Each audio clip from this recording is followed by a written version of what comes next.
మోడీ మూడోసారి వస్తారనేటువంటిది ఇప్పుడు ఉన్నటువంటి అంచనాలు అనుకోవచ్చు అంటారు. ఇక బ్రహ్మాండంగా అనుకుంటున్నారు. కానీ ప్రతిపక్ష కూటమి కూడా చాలా బలంగా తిరుగుతున్నది. వాళ్ళు మీటింగ్ గతంలో కూడా వాళ్ళు చేశారు. ఎందుకంటే చంద్రబాబు నాయుడు కూడా ఉన్నాడు కదా అప్పుడు అందులో. అవును అవును అందరూ చేశారు. అయితే ఇప్పుడు ఏంటంటే ప్రజలు ఏం ఆలోచిస్తున్నారంటే ఒక మెచ్యూరిటీ ఉండేటటువంటి పాలిటీషియన్ ఈ దేశానికి కావాలా, ఒక ధైర్యం సాహసాలు కలిగినటువంటి పాలిటీషియన్ ఈ దేశానికి కావాలి, ఒక అవినీతి లేనటువంటి వ్యక్తి ఈ దేశానికి ప్రధాని కావాలని కోరుకుంటున్నారు. కానీ దాన్ని మోడీలో చూసుకుంటుండొచ్చు వాళ్ళు, తప్పేముంది. ప్రతిపక్ష కూటమికి ఖర్గే నాయకత్వం వహిస్తాడని నిన్న ప్రపోజల్స్ వచ్చినాయి. ఒక దళిత నాయకుడు, ఒక దక్షిణ భారత అవును, వాళ్ళే కొంతమంది వ్యతిరేకించి మీటింగ్లో వెళ్ళిపోయారు కదా. నితీష్ కుమార్, లాలూ ప్రసాద్ యాదవ్ వాళ్ళకి ఇష్టమే లేదు. అవును. ఆయన పెద్ద ఆయన అయిపోయాడు.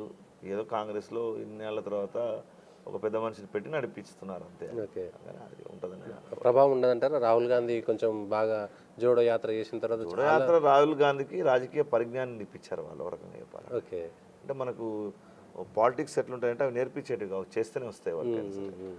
రాహుల్ గాంధీ పాపం ఏంటంటే చాలా అమాయకుడు. 38 ఎలక్షన్లు ఓడిపోయాడు ఆయన, మొత్తం ఇండియాలో.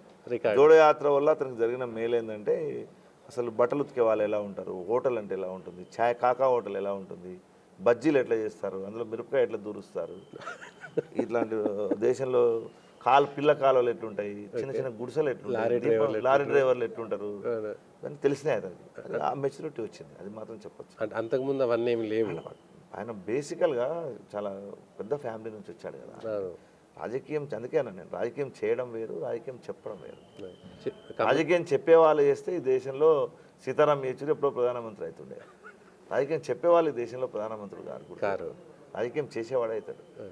రాజకీయం చేయాలంటే అది సొంతంగా వ్యూహం ఉండాలి.